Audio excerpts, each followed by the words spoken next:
Hello, are we audible now?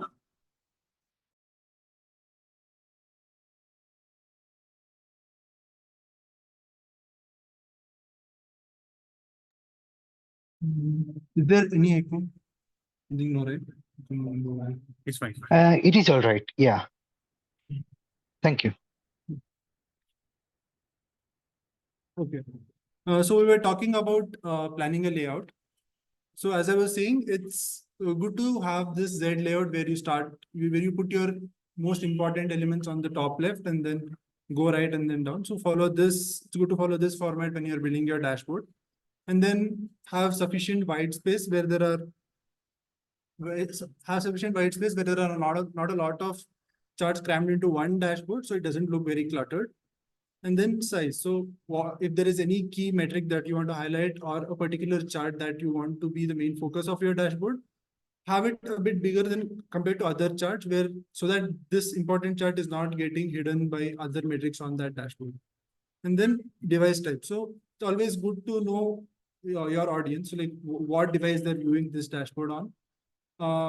If in a business setting, it might be on a particular dashboard with a set resolution. So build a dashboard for that resolution. But if you're building your dashboard for Tableau Public, so people might check it on Twitter on their phone, and they might open that link through phone. So it's good to have your dashboard optimized for that particular layout as well, so that it doesn't break when they open with a different device.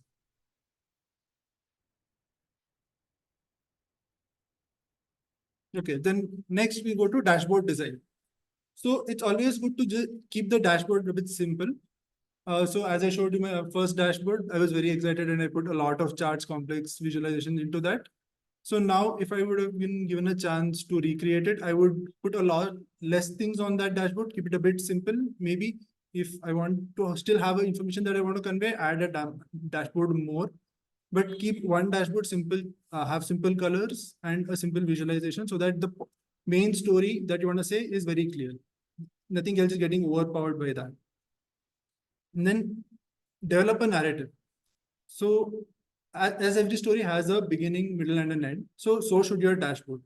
So if you're building a dashboard for your own use, so start with introducing the user to that particular information, build the story, and then at the end, you should be telling like what was the point of this analysis. So what outcome did you get?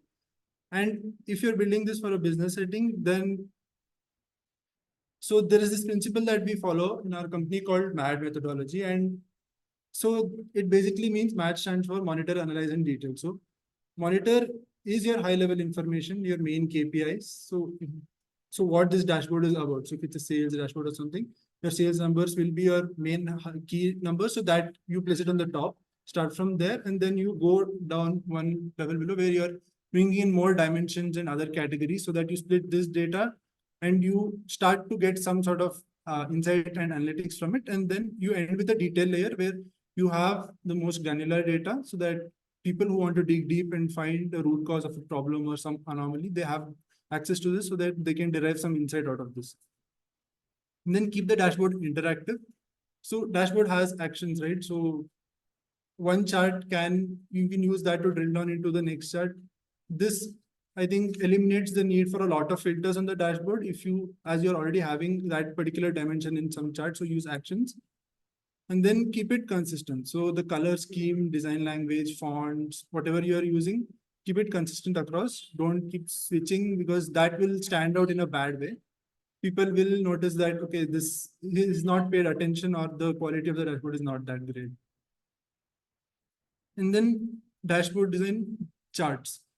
So once you know what you want to say, it's important to pick the right chart. So there are a lot of different charts you can use and there is no one go-to chart. So it is always a choice that you need to make. You need to weigh the pros and cons, what fits your use case the best, and pick a chart that fits best to your use case.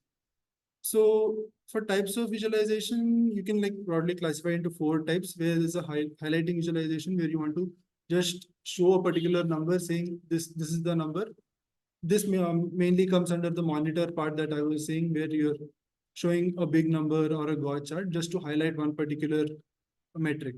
And then comes the composition chart, where you're trying to say in a particular dimension, how is it divided? So you can use a pie chart or stacked bar chart. So you can say if it is sales and you have some three or four divisions, how the sales is distributed across these three. And then is the comparison chart. So these are your line charts, column charts, and the charts that you use to compare between two dimensions or to compare a particular value with current year or previous year to see how it's performing. And then comes your distribution chart where you have maybe one or more measures that you want to compare a particular value with. So you have a particular store and you have sales and profits. So that's the easiest example there. You want to see if the sales is good, and if sales is good, is the profit good as well? So if the profit is not good, you can make changes according to that. So this is a simple guide to how you can pick your chart. And then comes dashboard design, your color choice. So a color choice, particularly for me, has always been a tricky thing. So we say keep it simple, but then when I build something, I'm always worried if my chart is too dull or if it's too colorful. You need to find a balance between both. And color is a preference across like different people. So some people like a lot of colors, some don't. So you need to know who your audience is, and especially in a business setting. So anything you build, you'll need to get approved by your manager, and he might have a unique color preference which might not sit well with everybody.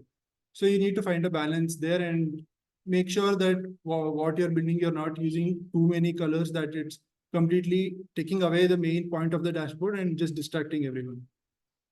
So yeah, manage your color choices and then color type. So this is a common mistake I've seen like when I'm seeing dashboards built by others. So you need to know the difference, like when to use sequential and when to use diverging and other color choices. Each has its own place and should be used there. And then custom color palette. So when you're building a dashboard for your company, if they do not have a palette already, you can create your own custom palette in Tableau by modifying the preferences file. And this is a good practice to start. Like when you start working on that, it's good to have this at the beginning so that everyone follows this and this is the standard across your project. And then consistency. So if you're using a color and each chart has a different color, based on its dimension, you need to make sure that one color is not meaning two different things in two different places. So if you're using one color to point to one particular thing, that has to be consistent across your dashboard. And then accessibility. So this is not a huge thing, but it's good to account for. If you have someone who is colorblind, they cannot like ideally differentiate between a lot of colors. So red and green might like for them, it might look very similar. So it's good to account for that and use colors which are accessible to everyone.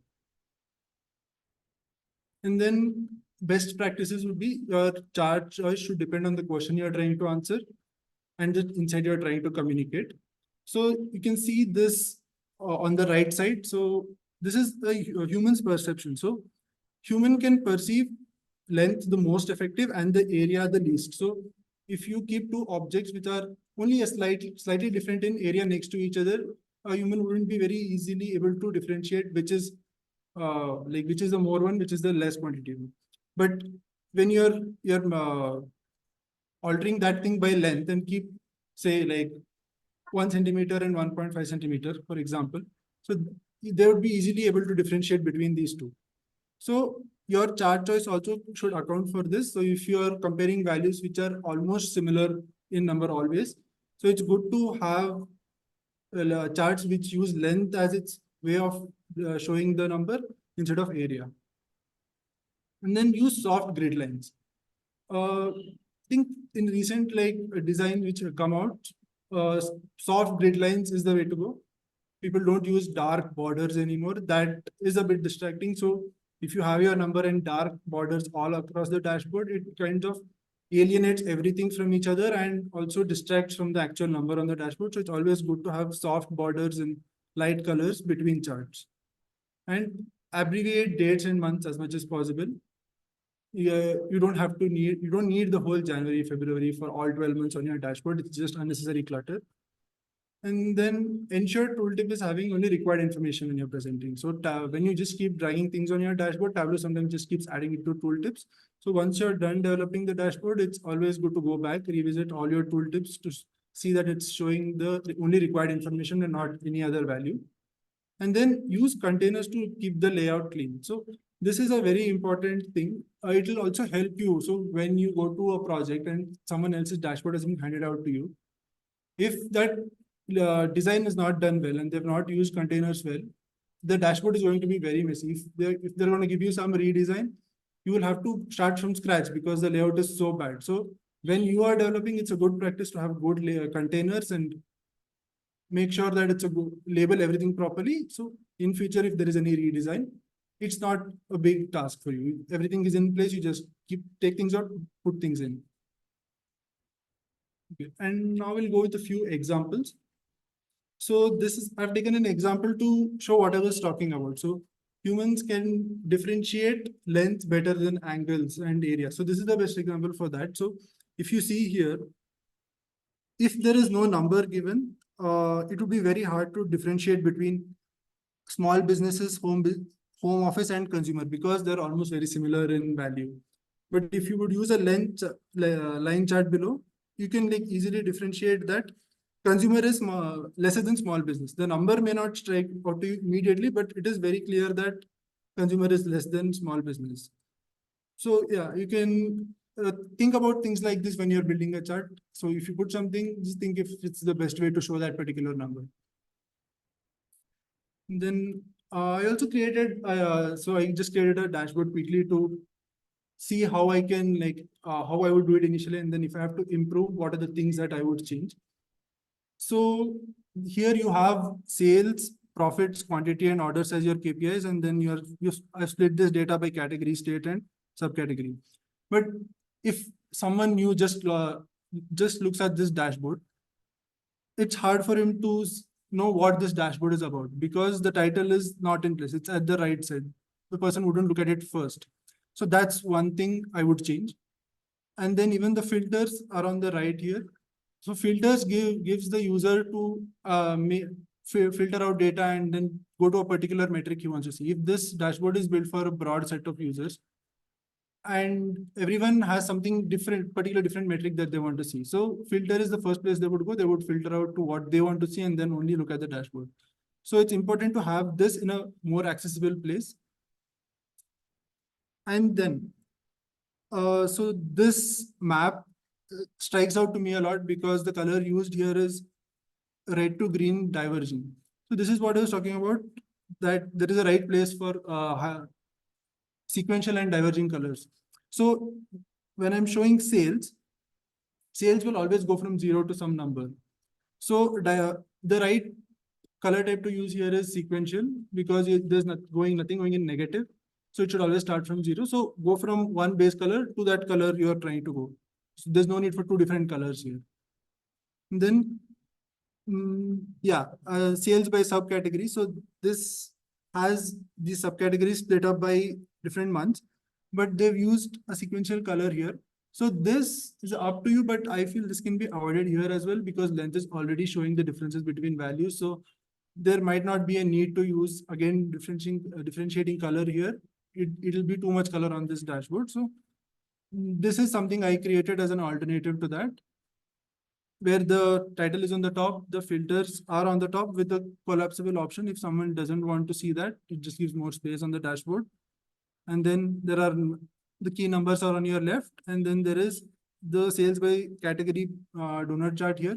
So this can be used by people to filter out everything else on that dashboard. They can just click on what they want to see and filter it out. And then I've maintained a neutral color tone across the dashboard, which is light gray.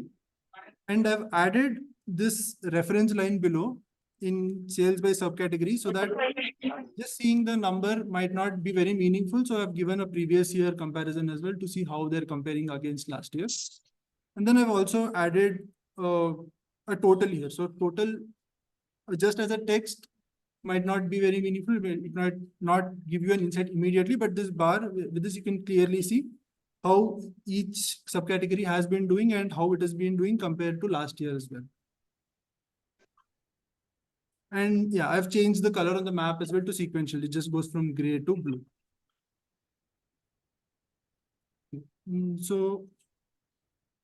Ending note. So always try to like see other dashboards. There are tons of dashboards available.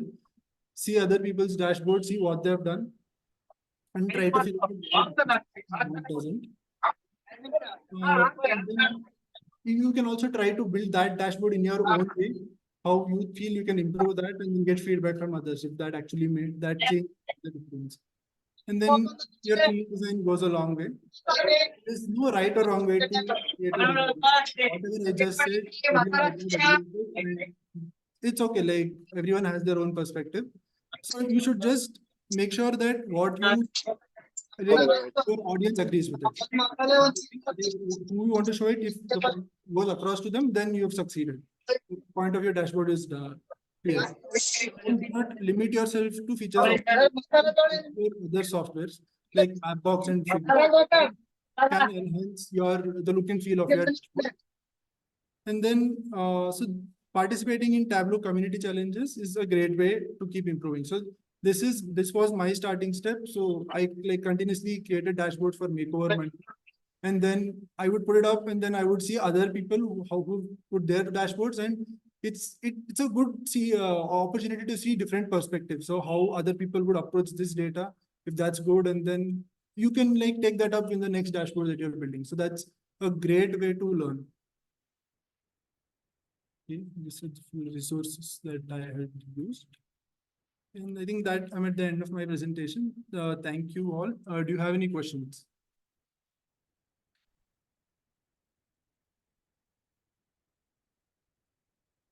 Yeah. So my name is Sharma, Okay. and I work as a BI analyst. Okay. So I think the writers and all I was following. So one like instance where I have face talent, that is when we show growth. Okay. Growth is specifically particular and specific state. Hmm. Because when Hmm. show the real growth and previous year. Okay. This year, Hmm. where I face challenges when I want to plot this with respect to numbers. Okay. There I face challenge when I try to work on specific to calculation. Okay. When I have calculated my growth from that specifically by must be minus 5. Okay. So there I try to bring it in the following Good. and we can grow, we can follow the Okay. when I even put that calculation, it doesn't go like that. Okay. Okay. I think like after this session, I can sit with you and definitely have a look at it. Yeah. Yeah, we'll have a look at it. Any comments?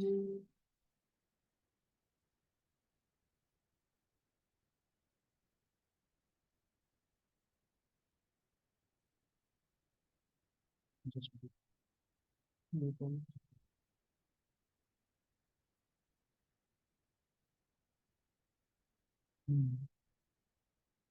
Okay. If nobody has any question, I think we'll move on to our next speaker, who's Vani. Before that, I would just like to take this opportunity to thank Anirudh and Ravi, who's given me this opportunity to speak about my journey. And thank you all.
I hope everyone is able to hear me on Zoom. Can you guys please reply once?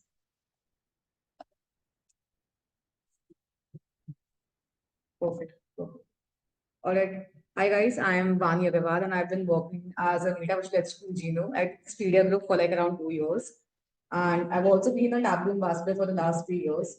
Along with it, I also organize and run the Tableau Buddy user group in back in Gurgaon. So I'm really happy to organize one along with the Bangalore user group. And thank you all for coming on a Sunday morning. I'm sure you guys had better plans, but thanks for coming in. So just want to know how many of you use Tableau regularly for work? Perfect. And I'm sure a lot of you must be creating a lot of trend charts regularly using date calculations. So today I'm going to be sharing some of the date calculations which I regularly use at my workplace to make my charts a lot more effective and easier to use. I'll just go ahead and share this.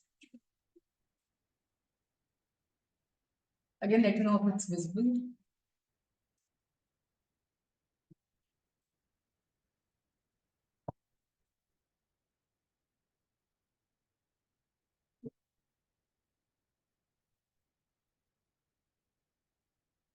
Awesome. Correct. So to go, I've actually made sure.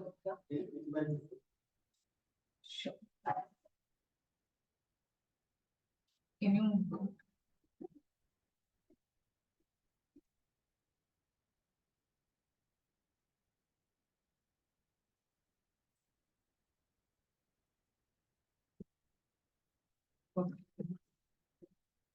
So if you see, there are two rows over here. The top row is how I would want it to look, and the bottom row is when you don't make any calculations, when you don't do any formatting.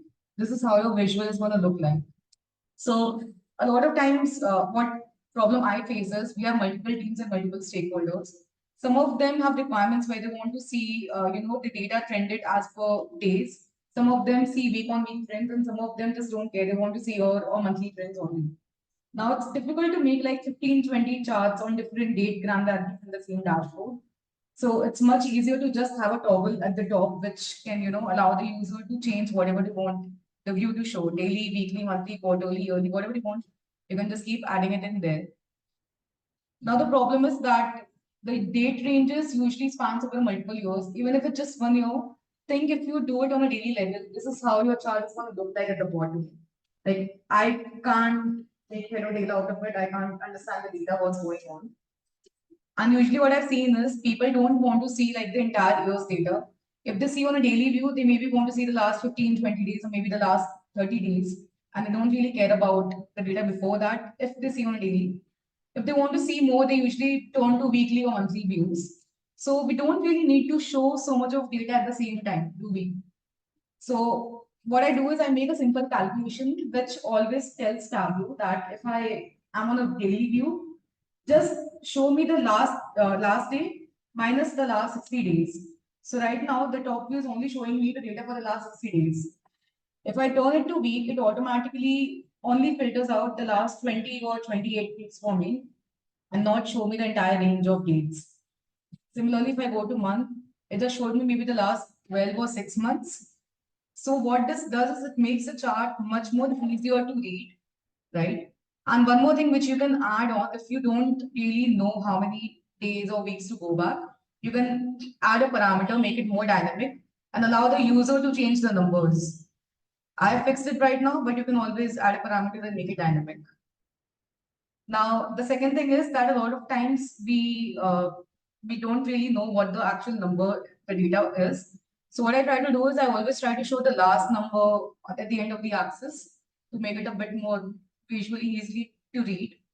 And if you see at the bottom, the numbers are quite overlapping with the charts. Also, there's like no spacing, no padding.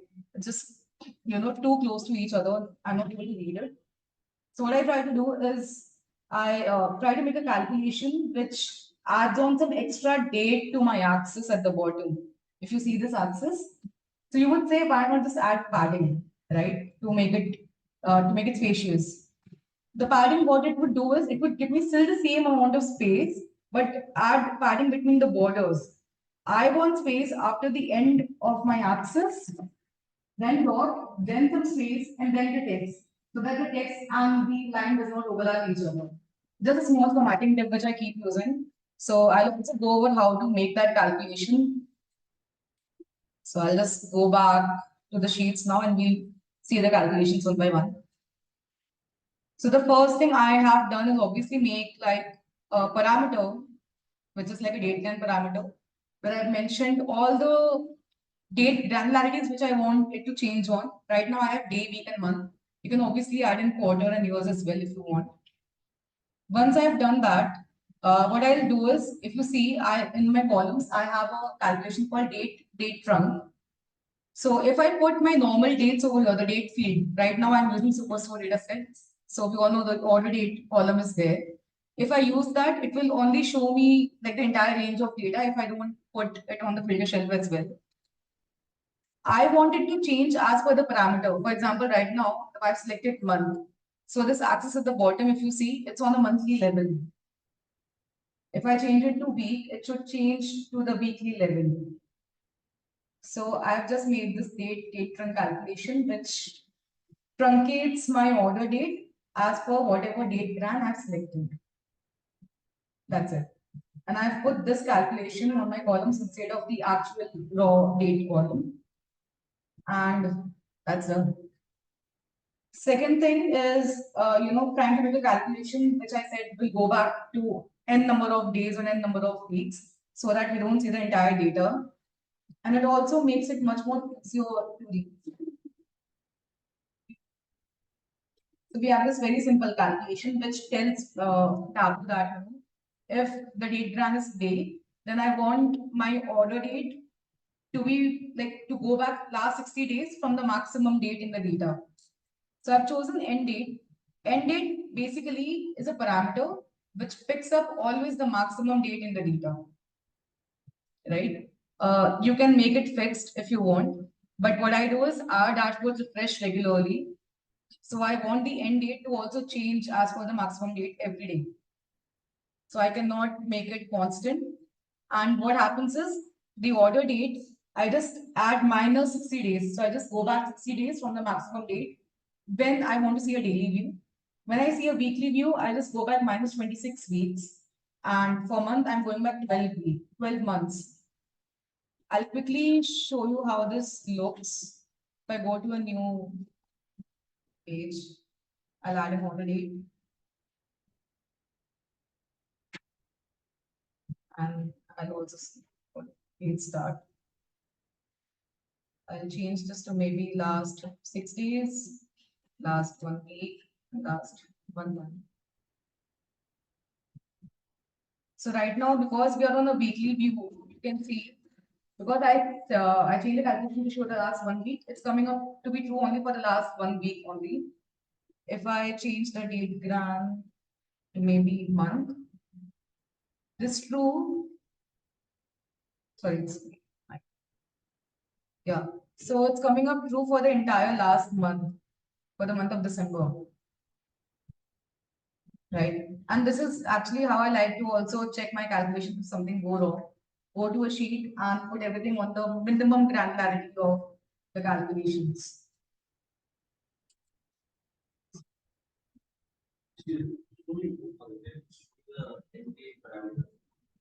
Yeah.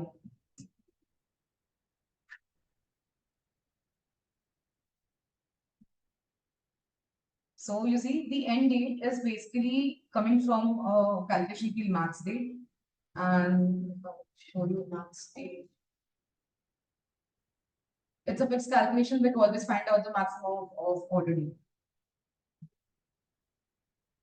Right. So I'll go back and change it. Now this is what I was saying. This does not have to be fixed. I've done minus 60, but this could have been a parameter. And instead of minus 60, I would have called the parameter over here. So users could have changed it easily as per their needs. Now this is one thing. One more thing which I like to do always is that when we do a comparison of trend charts, a lot of times if I go back to the dashboard, you will see a dip in the bottom chart. You see this dip, the axis coming down. Now, why is there a dip? Because I'm on the monthly level, monthly view, and the bottom chart probably, let's just imagine that it's 15th of December. Your data is ending on 15th of December, which is not a complete month, right? So when you compare this month with last month, it's not actually a correct comparison because you're comparing 30 days with 15 days. So what I try to do is whenever we are in the middle of a month or a week, I stop my data to the last complete period. I don't let it come ahead. So for example, if it's today is Sunday, so it's the last day. Let's say tomorrow when my data gets refreshed, it will not show Monday's data. It will only stop till Sunday because otherwise the comparison, if a person is doing week on week or month on month comparison, that's actually not the right figure. Similarly, I also start my access from a last complete period. If my data starts from maybe 5th of May, I will always start it from 1st of June, not 5th of May, because again, I'm missing 5 days of data. So the comparison is actually not correct. You can also give the end user an option to choose what they want to do comparison on, if they want to see the last complete periods or period to date, and then you can change your calculations. But I always usually generally keep it the last complete period by default. So I'll quickly show those calculations as well. So at the top chart, I've added more filters. One is the axis end. So axis, this is where I'm talking about. I have this date period parameter, which tells the user if they want to see the last complete period or period to date. If they choose the last complete period, then their order date is always going to be less than reference time end, which I'm again going to show the calculation. Otherwise, if they don't care about the last complete period, they just want the data to be displayed till the maximum date in the data, then well and good. Order date is always going to be less than or equal to my end date. And that's simple, done. But if it's a last complete period, then I have two calculations for that. First, I'll check if my week, if the date is Sunday or not. My complete week definition is Monday to Sunday. Yours can be Sunday to Saturday also, so it depends. So what I'm doing is, if you see this part, it's finding out if my end date, if the date is 7 or not. So 7 is basically Sunday. If it's Sunday, then I want that week to be displayed. If it's not Sunday, then that means it's an incomplete week. So I want to go a week back. I don't want to see this week. So I do a -1 if the above is not true. For day, we don't have a last complete day. It's the current day. And for month, similarly, I find out which month it is, and then I go back month if it's not a complete month. Now you have found out the week. Now we have a reference end calculation which tells us that if it's on a week level, then I want to add 6 days, which means that week starts. The other one, find out the first day of the week. That was reference line start calculation, which used to find out the first day of the week. If I found out the first day, I want to add 6 days to make it like a 7-day week. If it's day, then again, it's simple. I just want the current day. And if it's a month, again, I want to see the entire month. So again, access the end calculation. If it's the last complete period, my order date should be less than equal to reference line end or less than equal to end date. So this will always stop my calculation to last complete period. I'll show you if I do period to date over here. You see a drop line came in as well. So it depends, if somebody wants to see this drop, they can change it. If not, by default, keep it last complete period. Okay, now coming to the last thing, which is how to add the spacing after the text. So I'll just quickly show if I remove this and I go back to my dashboard. Do you see the difference in the first chart? The label have completely overlapped with the lines, and I don't want this. So what we do is we add something called a buffer. What this calculation is doing is, again, if I add a padding is going to be between border and the line. It will not help me. I want space after the line and the text. So what I do is I simply make again one more calculation which tells Tableau that if I'm on a daily level, whatever the date is, just add an extra 5 days. It's like spacing, space bar for days. So it adds on the axis 5 extra days. which extends the axis. So I have some space after the line and from the border. Similarly, for week, it's 15 and month, it's 15 days. You can obviously keep changing it, extending it as per how many charts you have. Sometimes you have like 4 charts in a row, so less space. So I make it 2 days and 10 days for weeks that way. So you can keep changing it as per requirement. Like whatever looks the best to you, just stick to that number of days. But doing this ensures that our visuals look better and it's very easily readable by the end user. So that's it. And that was all about date calculations I had for the day. If you have any questions, we can take it later. The second part is that, okay, how many of you use Tableau server? Okay, perfect. So I'm sure we all have had, issues where we have like huge tables, huge data set, and we are trying to put it on extract on Tableau desktop. It has taken ages for all of us. Sometimes I just go for walks, 2 hour walk, and come back and still extracting, right? And if I put it embedded in the workbook, because the data is so huge, the second time I try to download it, open it, it takes a lot of time to buffer. It takes a lot of time to load the views. We have all had those issues, right? So to try to minimize this issue, I try to remove the dataset completely from the view, from Tableau desktop, and use the server to host everything. What that does is reduces my file size to maybe MBs from GB. Now, the major problems which I face and which I found that Tableau server is the best way to help me with that is when I have huge data set, I try to resort to Tableau server, and I tell you why. Sometimes what we do is we make multiple workbooks. We have one data set, but we make like 10-15 workbooks for different teams using the same data set. Now, if I embed that in each workbook, I'll go on Tableau server, I'll host it there, and I'll put each workbook on refresh. I refresh it daily, but all of them refreshes separately, right? But when I have multiple workbooks, when I have this use case, I try to use Tableau server to have one single source of data. And I tell you again how that works. And the third one is my workbook requires regular edits. So now, like just I said, if you have a heavy data embedded in the workbook, every time you open it, it's going to take a lot of load time.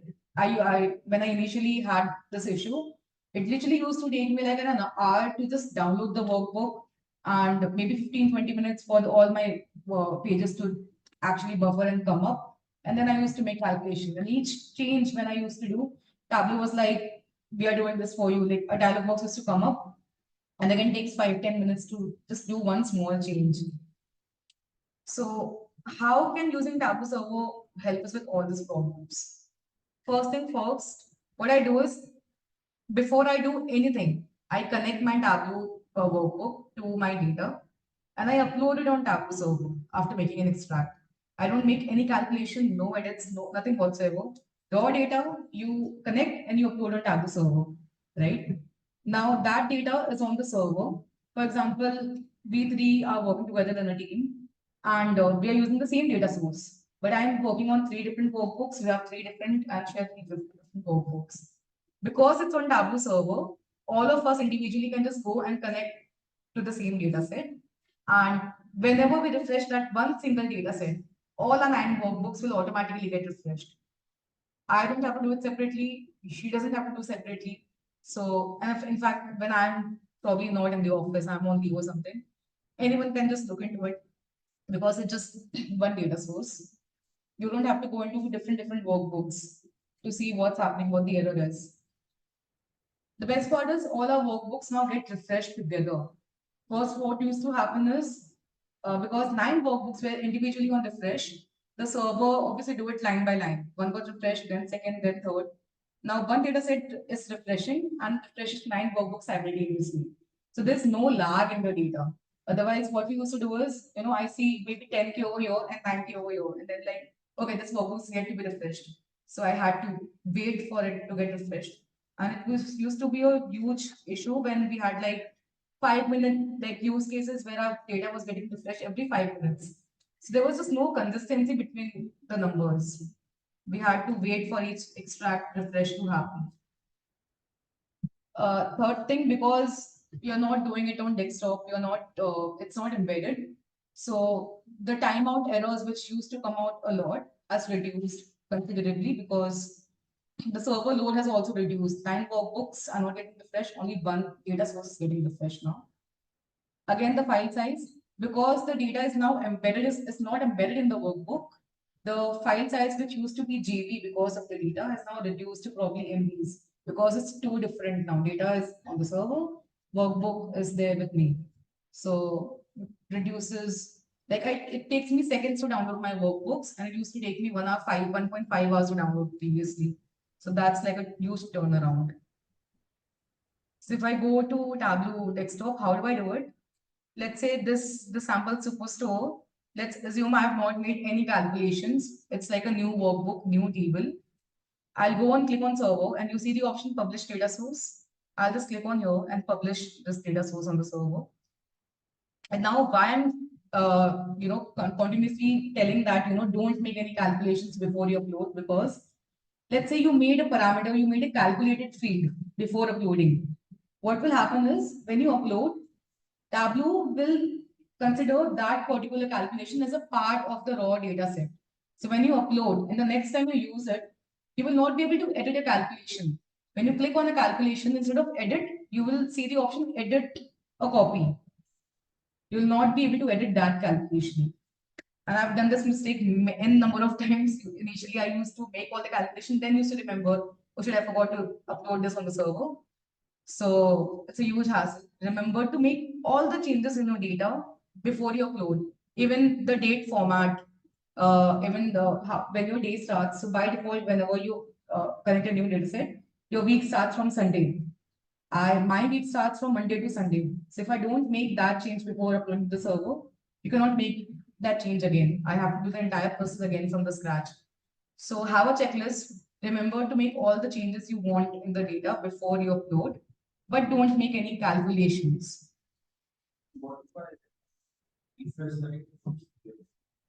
Yeah, you can do it. By mistake, I published that data Mhm. without taking those public. After that, I gave that really published. Yes, yes. So let's say I've not made any calculations yet. I just published it, and it struck me that immediately that I've forgotten to maybe change the date properties. Like it's right now, it's Monday. I want to make it Tuesday.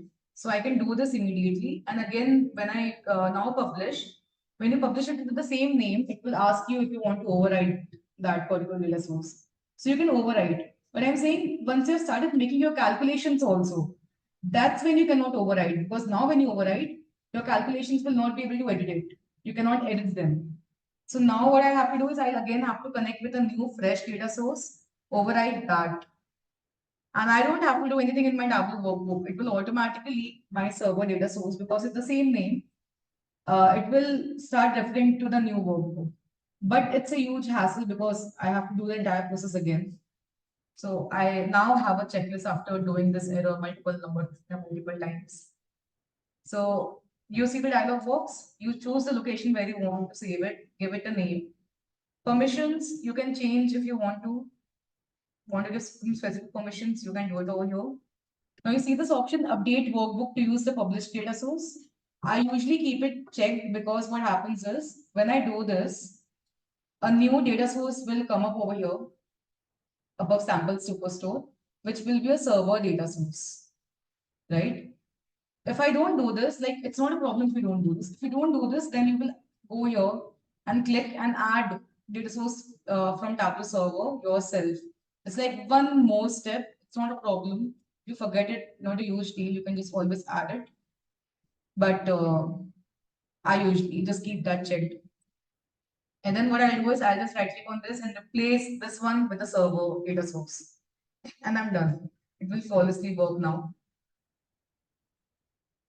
Now that it's uploaded on the server, I cannot really show the server interface right now. But if it's uploaded on the server, you can put that data source on regular refresh, or you can have your backend team ask them to trigger the refresh, however it works in organization. And it will regularly or hourly, whatever you put, it will keep on refreshing and a workbook will run flawlessly. That's how it has worked for us. So maybe give it a try if you have these use cases. I don't know how it works for you guys. Sorry? It's on the version, all the versions. So it's not really like it's optimization, Tableau optimization. It's just something you can do to personally optimize your workbook if you have like heavy data set.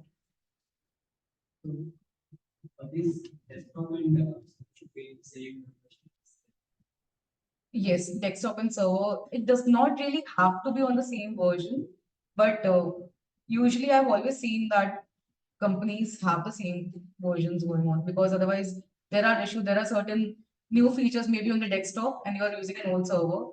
So when you upload the workbook, you will not be able to see like dynamic zone visibility was a new feature. And if a server is old, your workbook, that feature will not really reflect on the server at all because the server is not up to date. So they're usually the same version.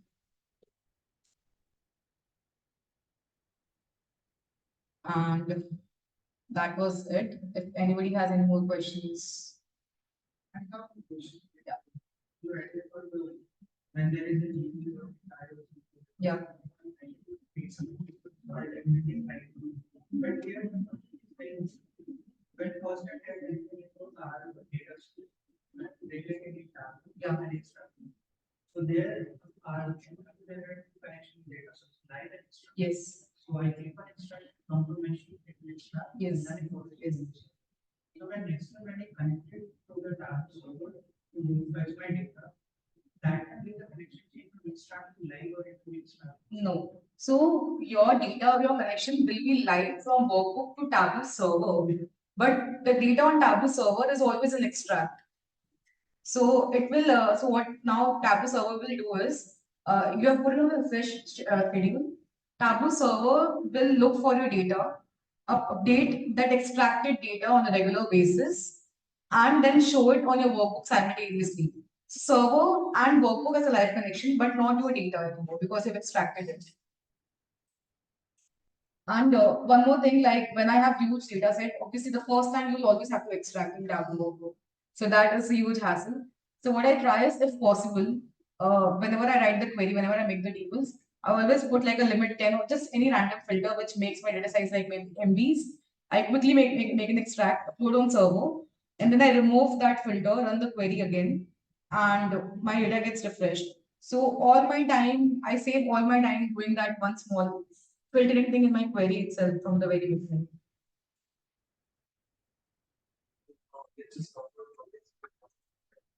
Sorry? We are just talking about this process. Yes. What is some things I can't avoid? You cannot. I can't avoid the Yeah. If that's the case, then you have to find like other ways of optimizing to understand the use cases. For example, lots of time we have years of data, but our users only need probably last 1 year, they never go beyond. So then put those filter in place, use more optimization tips that Tableau provides in workbook optimization. If you cannot avoid those, then like find other best ways to optimize your workbook.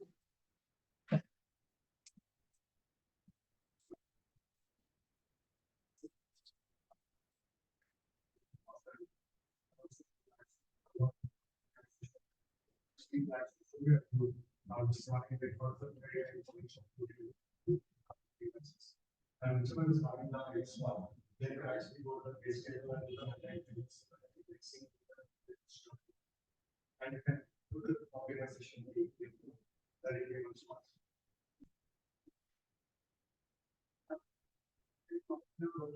Yes. Yeah. How many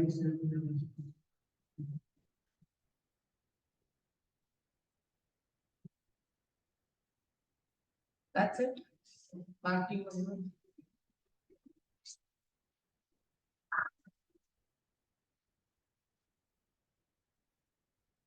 Yeah, thank you, Vani, for wonderful session. And how many of you have attended recent Tableau day in Bangalore? And you know, right, there are major updates on two things. One is on Tableau Pulse and Einstein Copilot. And now we have Prashant in the call. Hi everyone.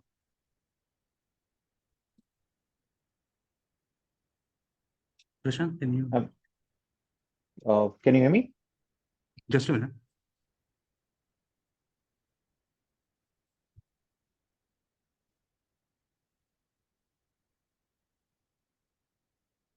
Okay. Just a minute, Prashant. We are checking on. Sure.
Prashant, can you just speak?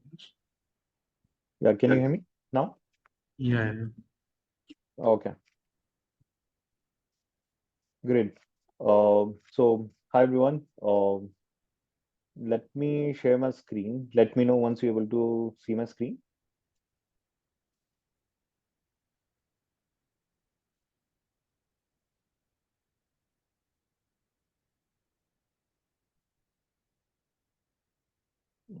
My screen is visible.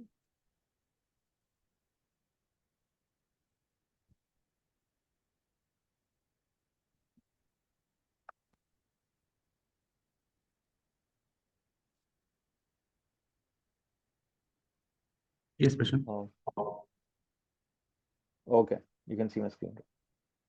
Great. Hi everyone. So I'm Prashant Sharma. Uh, and today, like, we're going to talk about the AI features of Tableau. Before I start the session, some forward-looking statements. So whatever the purchase that you will make of the product have to be based on the current availability of the features and functionality in the product, not on the future roadmap, right? So that's a that I wanted to share. So I'm part of solution engineering team at Tableau. I'm with Tableau for more than 6 years now, and in analytics space for around 12 years. I was also a Tableau user group leader in 2014. So yeah, so from there today, like uh, being here, like I'm so glad that I'm here presenting in front of all of you. Um, so I stay in Bangalore only, but for some work, I'm not in town today. Otherwise, I would love to be there in person. So again, thank you so much for attending Tableau User Group Bangalore.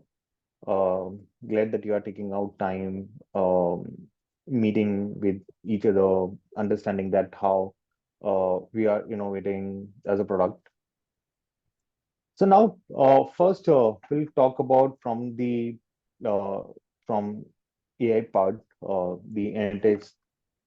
So the landscape of analytics has changed, right, a lot since the Tableau started around 21 years ago, right? So business intelligence has revolutionized the way we work with data, and we have gone from messy and unmanageable spreadsheets to beautiful interactive visualization that we came up when we brought like Tableau as a product for self-service analytics.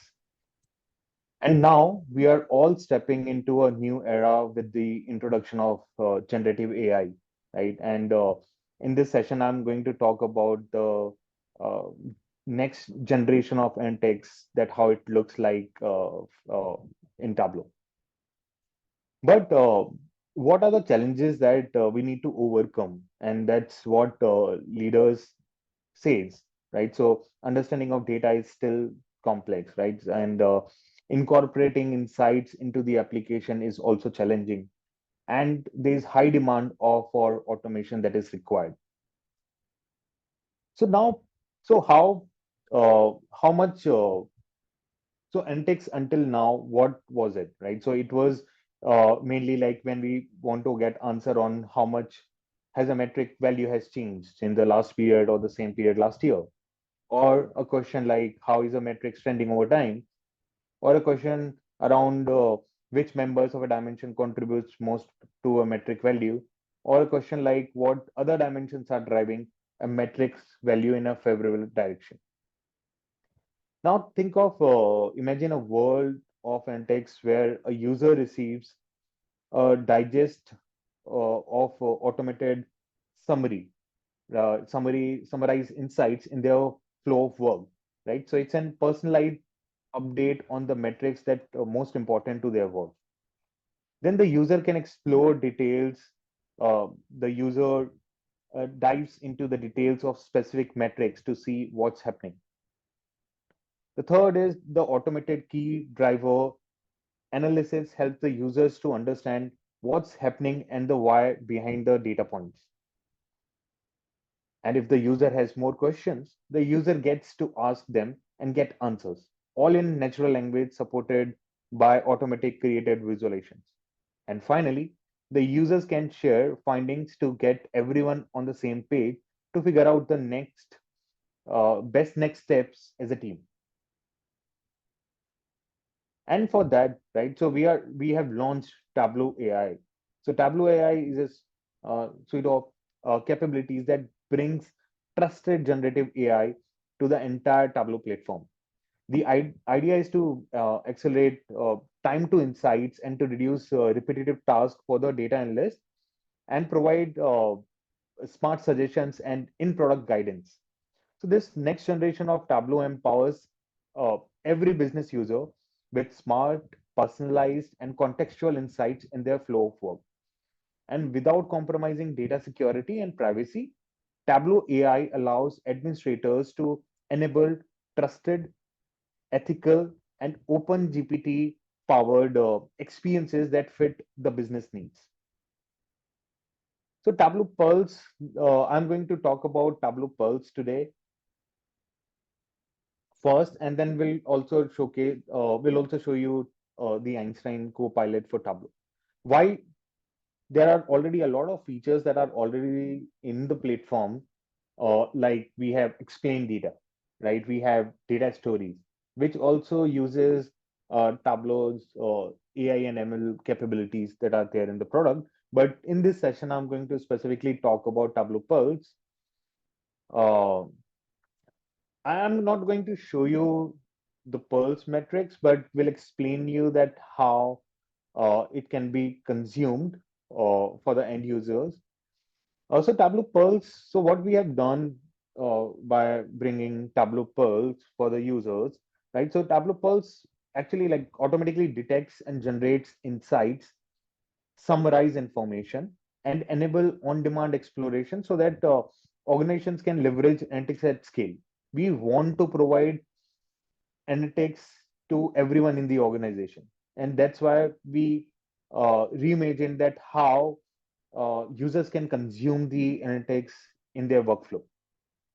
So Tableau Pulse is again like reimagine analytics to make it very personalized, contextual, and smart for every user. So Tableau Pulse will help customers transform outcomes with metrics that matters to them. What used to happen previously, like when you build a dashboard answers to some specific questions.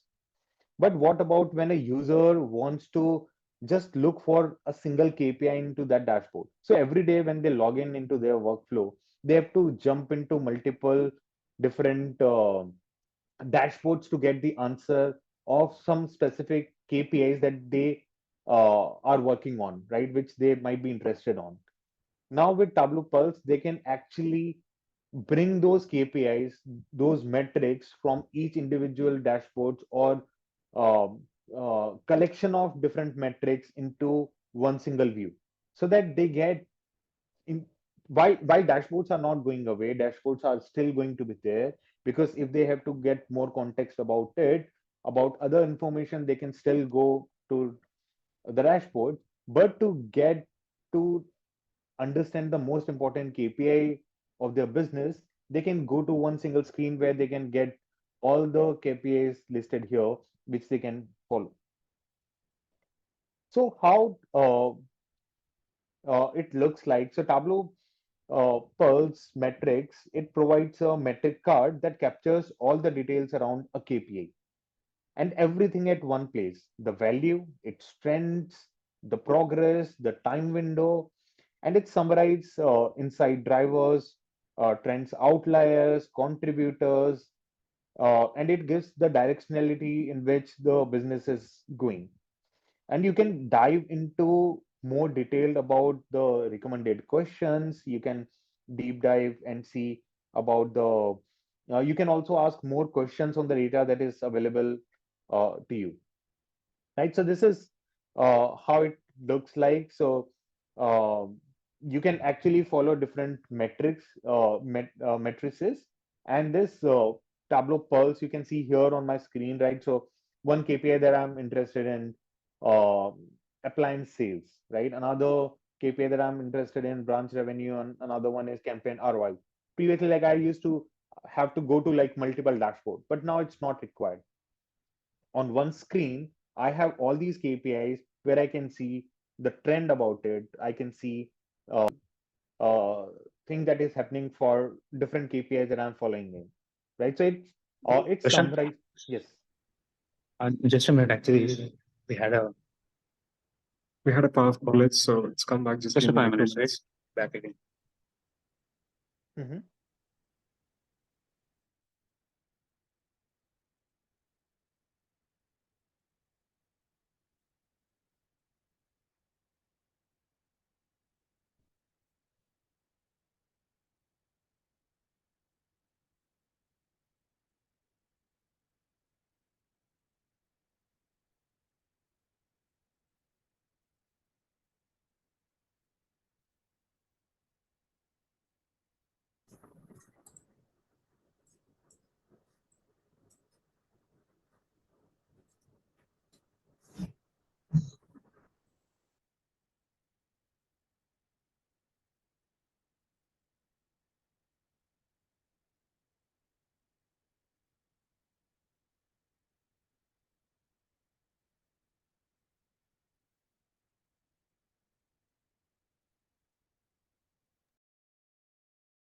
Prashant, can you just talk now? Hello. Yeah. Can I start? Yes. Yes. Okay. Okay. Right. So what I was telling, like, so Pulse metrics, you can get the summary of different insights that you are having. So if you are following, for example, like 50 different matrices, you can get the summary of the top three insights, that which are the metrics that you should be looking into, right? So if it is going up, it's going down, if there are any unusual things that are happening, you get that into the insight summary, right? So this is the metric card that you can see here. You can go into more detail, ask more questions. There are some prompt questions that are also available when you log in, when you see each of these pulse metrics, and then you can ask more question if it is required, right? So it works as a single source of truth for your business, right? So this is about Tableau Pulse, and the best part that you can consume Tableau Pulse metrics in your workflow, right? So if you are want to see it in your dashboard, or if you want them to embed into your emails, or maybe in Slack channel, or maybe in Teams, right? So because the Tableau Pulse metrics, each metrics you can actually embed into maybe dashboards, or maybe into your websites or emails, or wherever the channel that where you want to consume it. Now, just one thing quickly, right? So how Tableau Pulse, how it works, right? So when an analyst or someone like, or a user uh, opens this Pulse metrics, it goes and generates a token, and if it is already there, so you can see from here it can get the summary, because there is also, it gets the insights from the cache layer. If it is a fresh insights that's on a pulse metric that needs to be viewed, then it's generate a summary, and then it does different tasks, subscription services, metric services, wiz data services, and it also sends some summary to the Hyperforce instance. Uh, so there is Einstein trust layer that comes, and which helps you in a lot of things, which I'll be explaining later, right? But this is how the overall Tableau Pulse metrics works. Now I'll talk about the Einstein Copilot for Tableau. So any before that, any questions? Anyone?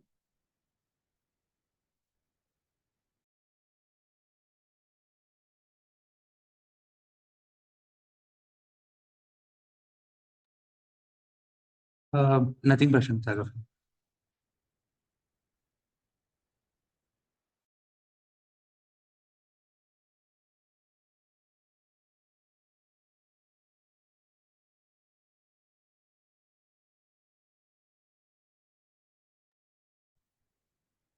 Prashant, actually, someone asked about licensing purpose. For Tableau Pulse? Yeah, it's Yeah. free. Yeah. So Tableau Pulse is available on Tableau Cloud, right? It's already there. GA of Tableau Pulse is there, right? So it is available for all the users on Tableau Cloud. So there is no separate charges for Tableau Pulse.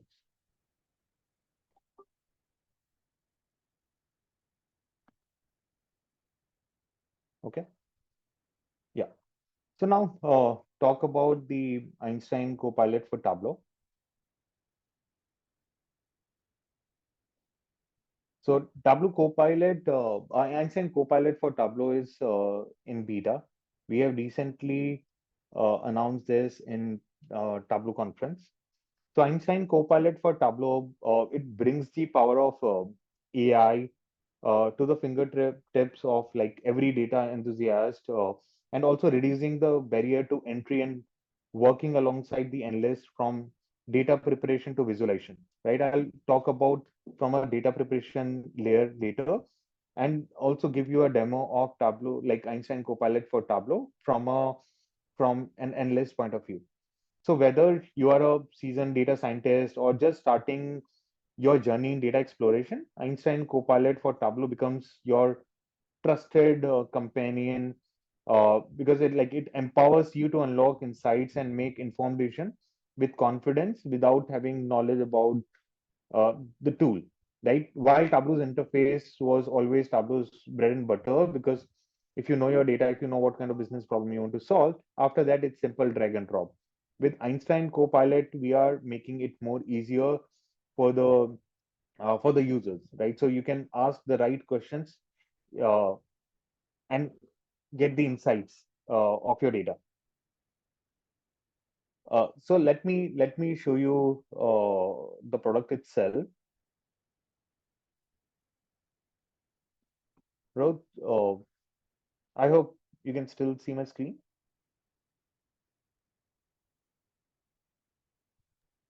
Yes, Prashant, it's visible. Okay. So so I have a dashboard which is where you can see the top account by revenue. So I've connected with the data which is in Salesforce, and we have the top accounts by revenue that you can see on the screen. Now from here, you can see that there are different questions, the prompt question that is coming in here on the screen, that what top accounts are not Tableau customers, what was the YOY revenue growth or top accounts, and how many employees are in each top account companies are, right? So there are some prompt question on this data that is already suggested by Einstein uh, Copilot, right? So now if I have to ask some specific question, so I'll say, okay, I want to look for what top accounts are not Tableau customers, right? So these top accounts are the overall Salesforce accounts, right? So I'll just click on that, and now it's generating an insight, right? So the insight that was there, it was totally different, and now I have all the customers, the ones. So you can see here is a Tableau customer, and the gray ones you can see it's true, and the blue ones which are not false, which are not Tableau customer. So now I want to go and look into those customers which are not Tableau's customers. So I can just go here and say keep only. So now you can see that I'm a visual where I can see all my top customers.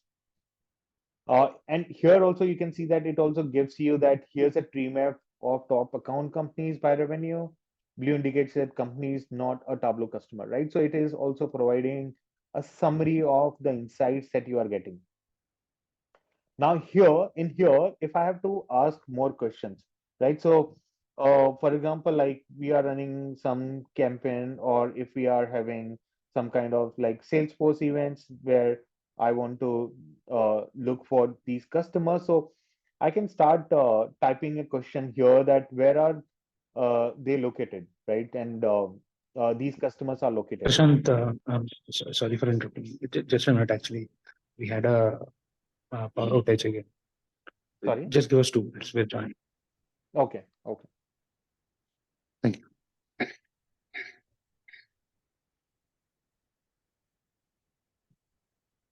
Yes, Prashant, you can. Okay.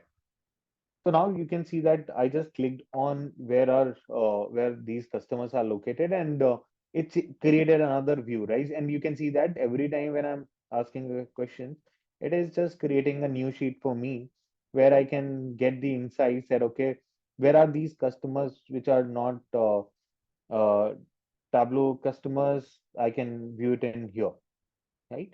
And now uh, I also want to have another map layer where I also want to see that where are we running some kind of like Salesforce events, right? So I can just start typing that question as well. So layer on locations where there are Salesforce events in Q3, enter. So now you can see that it just added another layer on top of it, right? That, okay, we are having different events that are happening, Salesforce events that are happening there.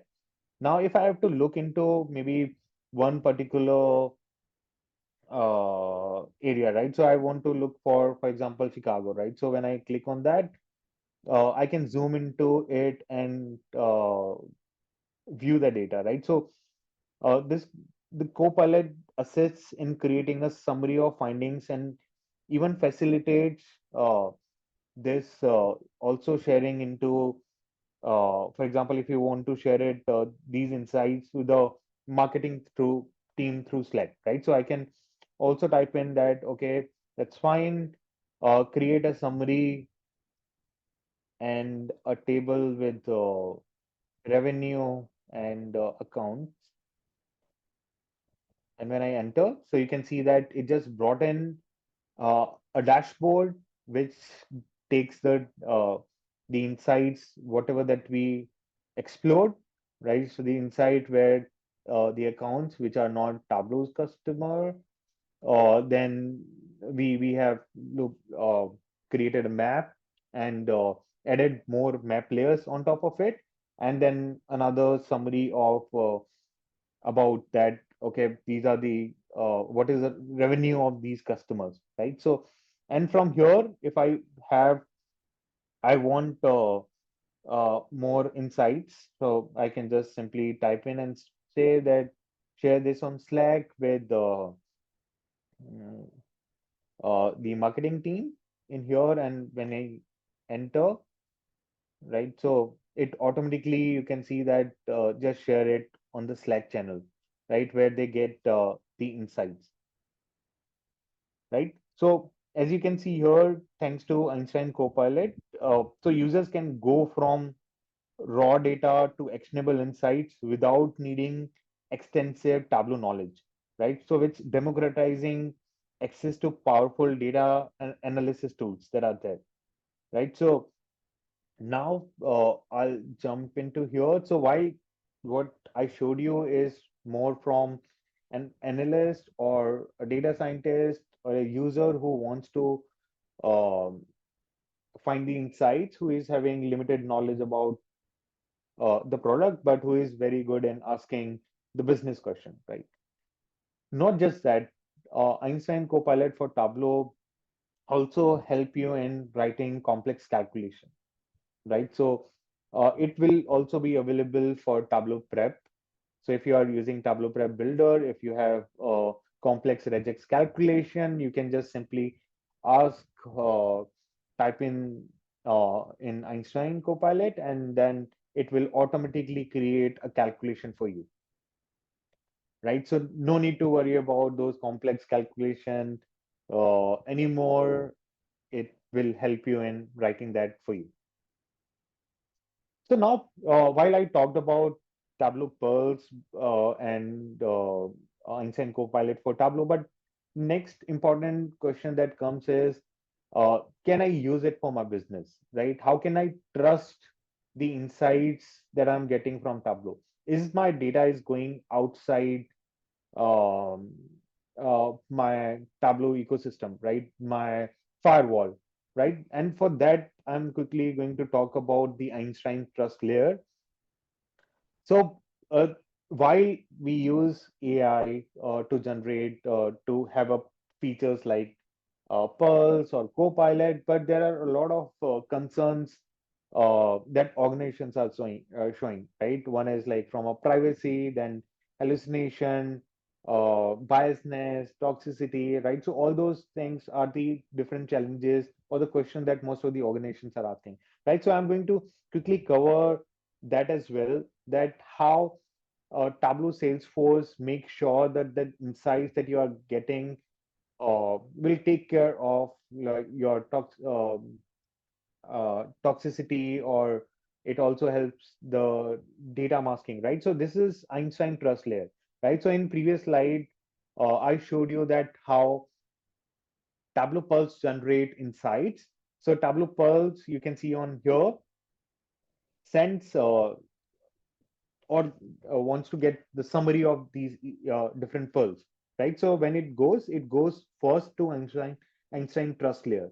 I'm also going to talk about that what are the different data points that goes to the LLM models, right? So here there are different data that first goes to Einstein trust layer, where it checks about the prompt. It also does the data masking about the data, and it also uh, limit if there are any hallucination that are happening, right? So it is running uh, like from a security point of view, it runs all the tasks that are required.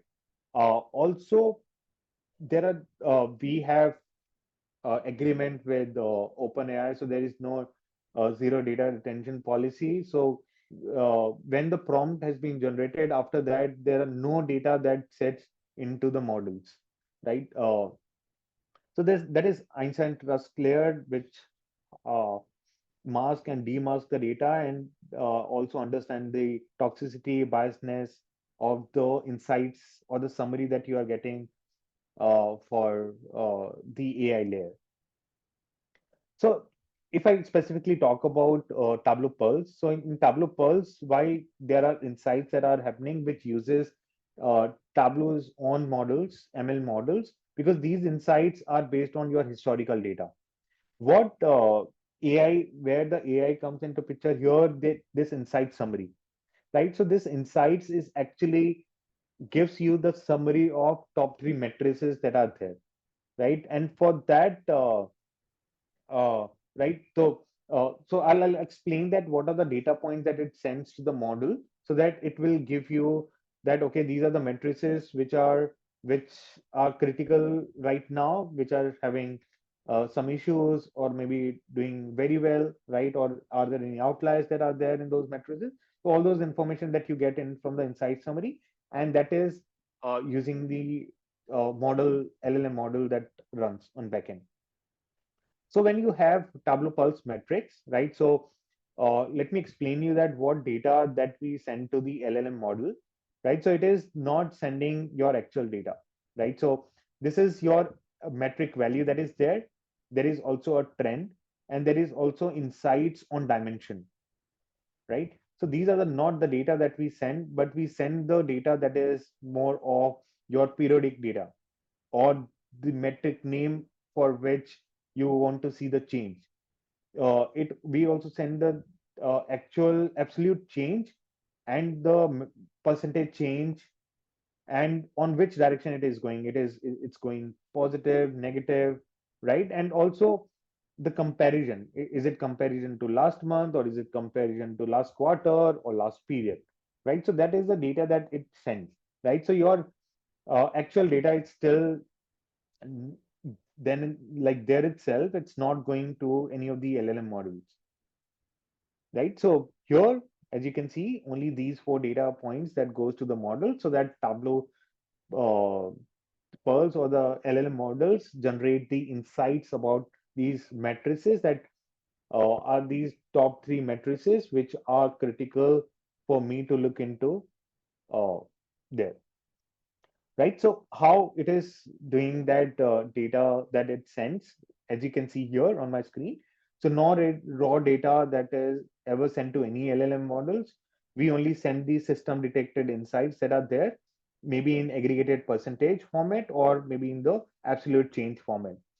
Right? So here you can see the total sales decreased by minus 6.6%. A small change, this is bad, right? So, and it also masks that, okay, there are other matrices increased by this, a big change, and metrics for this instead of increased by 10%, a big change, right? So these are top three metrics that you can see here. Then it also does the data masking. So uh, any of your PI data that is there, it also masks those, and we, like in future also will have that you can also select that what are the some sensitive information that you don't want to send it to LLM models at all, right? So while it is also doing the masking, but uh, right now it's on the PIA data, right? And then once it generates the initial response from the LLM, there is no data that saves on the LLM models at all, right? And then once it generates the initial response, the Einstein trust layer checks for the hallucination and generates the final output that goes to the inside metrics that you see on the top of your pulse metrics layer. And the best part is Tableau provides you that option that you can enable these Tableau Pulse Insight summaries, because it uses a generative AI to summarize the key metrics insight using natural languages. You can anytime switch it off or switch on as per your guidelines. Right. So these are the two things that I wanted to talk about, that how you can have the Tableau's Einstein Copilot for Tableau and Tableau Pulse metrics that we are investing in. And Tableau Pulse is already there. It's available for all our customers who are there on Tableau Cloud. And Einstein Copilot for Tableau, it's right now in beta. So if you want to explore, you can also participate in the Tableau Pulse, Einstein Copilot for Tableau as well, right? So that these are the 2 points that I wanted to cover in this session. So again, thank you so much for uh, joining us today here. So if you want to connect with me, you can also connect with me. You can scan the QR code and you can connect with me or LinkedIn as well. And now I'm open to for any questions that are there. Prashant, there are a few questions in chat section. Okay. Okay. So if one of the person asked, right, when we can expect this in Tableau server, or is it? Yeah. So right now, good question. So Tableau Pulse and Einstein Copilot for Tableau both are going to be available on Tableau Cloud because it uses the like LLM models. So and it uses different models like deterministic model that also runs to generate the pulse metric inside. So all these both the products are going to be available on Tableau Cloud for the time being, not for the server. Okay. And Anil, did this answer your question? Yes, Anirudh. Thank you. Thank you. Yeah. And there is one more question, Prashant, from Sabyasachi. So he is asking that I think when you have asked Einstein Copilot, right? We are asking the questions, right? So Sabyasachi asked that can we ask the similar questions on revenue recognition portion for SFDC opportunity related? Yeah, so see, it's just a data, right? So once you have a data on top of it, if you want to ask any of the question, you can do that, right? So you can, if you want to run this on Salesforce data, or if you want to run this on uh, Superstore data, right? Both works as a similar way, right? Only thing you have to bring the data, right? The data have to be residing into your like as a data source on Tableau, right? And it's a right now it's on single data source that you are these questions that you can get the answer from, not the like different data sources in a workbook. Okay. And also this is only for the published data sources, right? Not for any embedded data source that are present in. Yeah, it is for public data It's mostly sources, on Tableau. yeah, both for Tableau Pulse and for Einstein Copilot for Tableau, because Einstein Copilot for Tableau also you are going to consume directly on your web interface on Tableau Cloud. So it have to be like a public data source there. Okay. Any other questions from people? Uh, is it for multiple data sources or single data source? It's only for a single data source. The Einstein Copilot, Yes. yeah, it is for the one data source. So you have to work on that how you are creating a data pipeline, right? So it is very, very important that like you first bring all the data which are relevant for the user, right? It's same, right? So when you are building a dashboard right now, like if you bring the data from other sources also as a new data source, right? There is also data blending that happen that runs, right? So for the time being, like for right now, it is what I've seen. It is for one single data sources. Maybe in future, it may also checks for uh, other data sources available in that workbook, and it may also uh, brings the data and may run the data blending. Okay. Any other questions?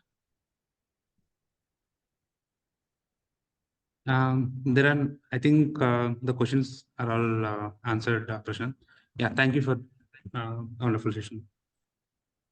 No problem. And thank you again, everyone, for joining us today here.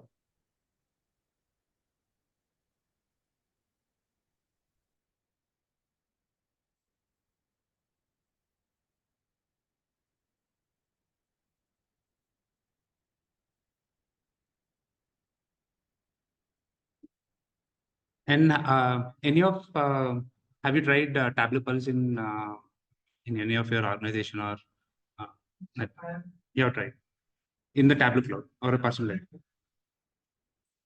And how many of you here know about Tableau dev program? Yeah.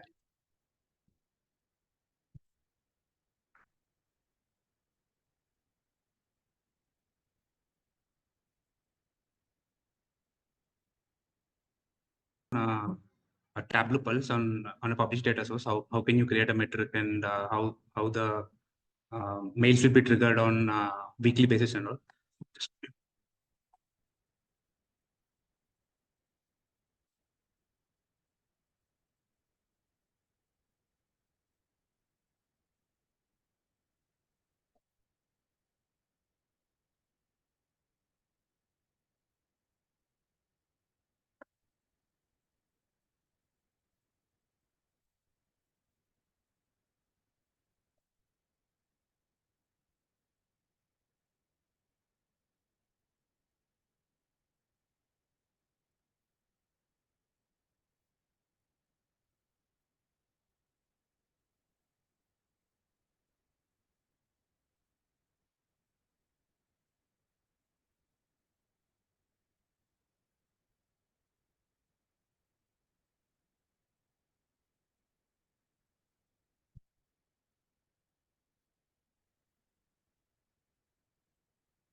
Yeah, are you able to see my screen?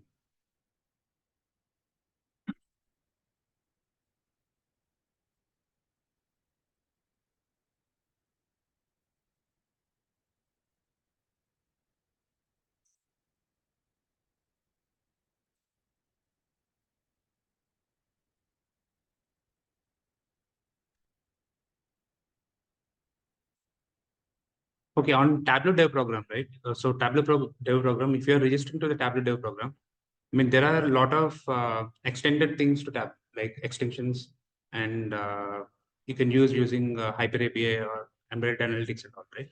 So if you're registering to Tableau dev program, you'll be having a sandboxed, one site will be provided. So you cannot use it to the production things, but you can work on your own. I mean, individually, you can work on it. So you'll be provided with a site, and in that site, right, you can use REST API or I mean, using there is Tableau server client as well, right? You can use these things and you can do it on your own. So Tableau dev program is you'll be provided with a site, and this is the one which we have registered using a Tableau dev program. And here, right, if you can see on the left side, right, you can see a Tableau Pulse here. I mean, there are 2 or 3 ways which you can go to Tableau Pulse. So once, for example, if a dashboard is created using a published data source, I'll be showing that as well. There, you'll be having a data labels. If you click on the data labels, you can go to the Tableau Pulse from there as well. So once you click on Tableau Pulse, you'll be redirected here, and you can click on a new metric definition, and you can click on the data source. What is the data source that is required? And here, right, you can mention whatever the metric you want to define.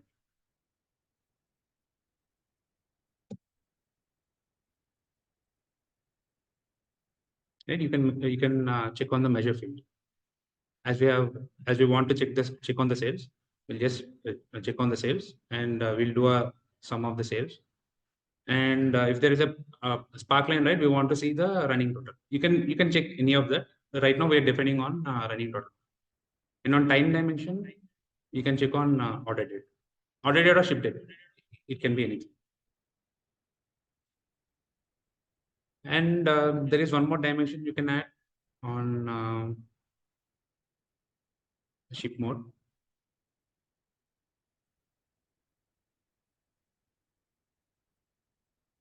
And you can save the definition.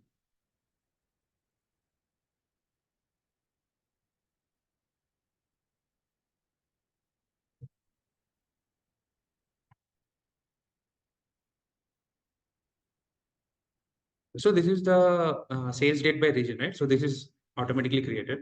You can see, right? It will be showing on the order date. So what are the, sales date? It will give insights on, it is automatically generated by a Tableau. So this text and all, right, based on the data and everything, it will be automatically generated, and all what are the dimensions you'll be selecting and what is the metric you'll be selecting. So if you scroll down, right, you can see there is all, there are two things. Questions, right? Questions are automatically generated by Tableau Pulse itself. So you can just click on them, and you can see the charts related to it. And there is one more thing.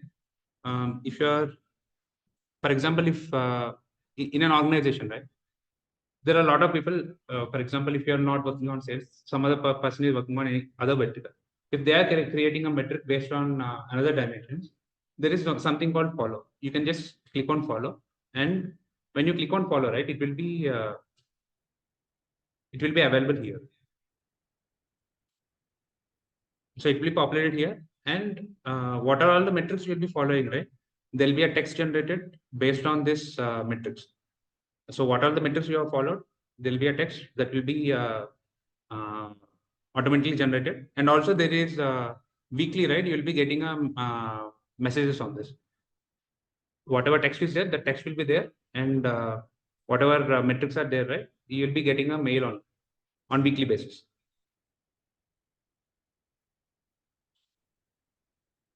And yeah, that's it. This is about mostly Tableau Pulse. And if you're having any questions, you can just. And as Prashant said, right, this is free for Tableau Cloud as of now. It is directly available. If you're having any questions, you can ask. And what are things you have worked on Tableau Pulse? Is it on?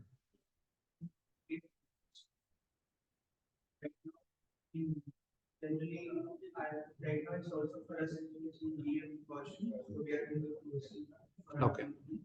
So right now what we have, there is a limitation to Pulse that works on one matrix, but on single matrix it's work very good, and it defines the outlier. Whenever the pattern is we have seen is highlight the top line and this bottom button first. And what are the increase which are like highest rewards. So in highlighting that, generally in our dashboard we have implicit.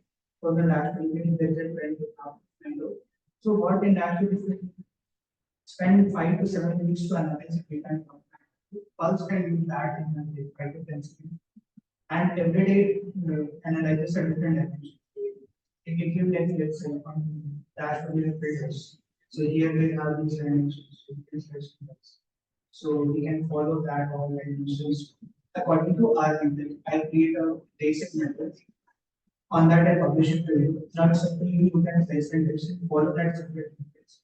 Then that insight will be generated to every based on that. So all those 4 codes it does. That's what it is. Because I heard, if you went to, if you heard the Tableau conference or videos on that, I heard that they are in a plan of integrating Tableau Pulse in Tableau dashboards. Tableau dashboards. Yes, Tableau dashboard as well.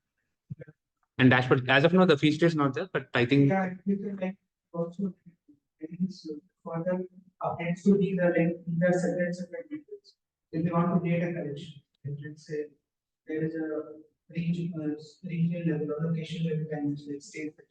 I want to follow that as then there is customer level dimensions, like new customer, new customers, what kind of customers were purchasing that. That is called. If I want to plug that, so those are the future versions also that we will see. So there we get data collection. So that collection will have a separate insight overall than the collection insight and method level insight. So more interest to use. Okay. So yeah, that's it about Tableau Pulse. And no, if you see, right, there is see, this is on high level. If you see, right, there is, if you go to the breakdown level, right, you can see only line and bar charts, right? And that too, you can only go into Tableau Pulse and you can check it. As of now, it's only lines. You can check it here. There is no integration to Tableau. You cannot add these things into dashboards. And also, this only works on published databases. And one more thing is, whatever on the data source level, right, you will be adding the security, everything, right? The security will be followed in the middle. So that is also there.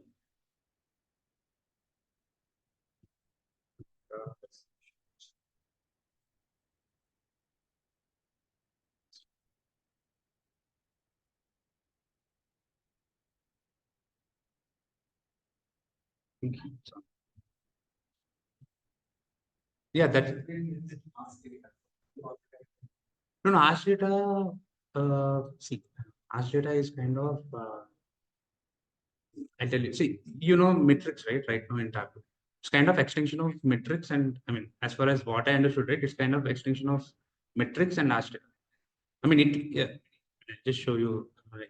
It will give a mails as usually Ask Data and all, right? We have to just ask a question on a data source and it will give you a chart based on it. But this one, right, they can follow this metric and they'll be generated. If you see, right, what is the change in discount, or what is it a positive impact or negative impact? So that is one advantage of it. I think that one we have to ask Prashant. I think that is the main that at establishing. Yes. Ask Data, I think they will move from there, because right when we have Tableau, Pulse, and Einstein Copilot coming in, and also they're integrating Gemini, right? So everything, right? So then Ask Data, right? It will be a, if you see in the hierarchy, right, it will be the least used. Yeah. Ask Data initially instead of writing the things simply ask the question and you automatically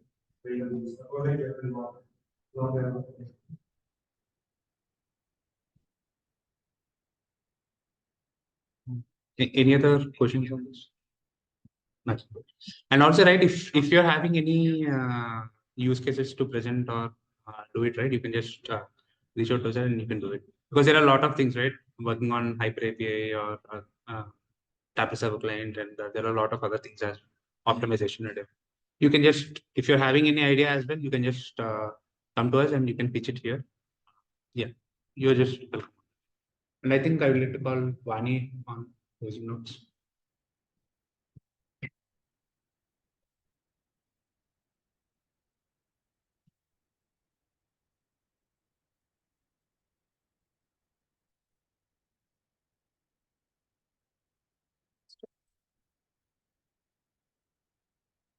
Just want to say thank you all for coming. So we are done with all the sessions. I hope you guys enjoyed and taking some information which is new to you. Also for spending half of a Sunday with us. So if anyone is looking to learn Tableau, is trying to get into it, if someone's a newbie, do reach out to us. Tableau community is a vast area of resources. It has a lot of resources which can help you learn Tableau very easily. So if you want help with that, reach out to any one of us over here and we'll be more than happy to help you out. And that's all. Thank you so much. Do you guys have anything to add? No? Okay. So thanks to everyone on Zoom as well. Can they hear me?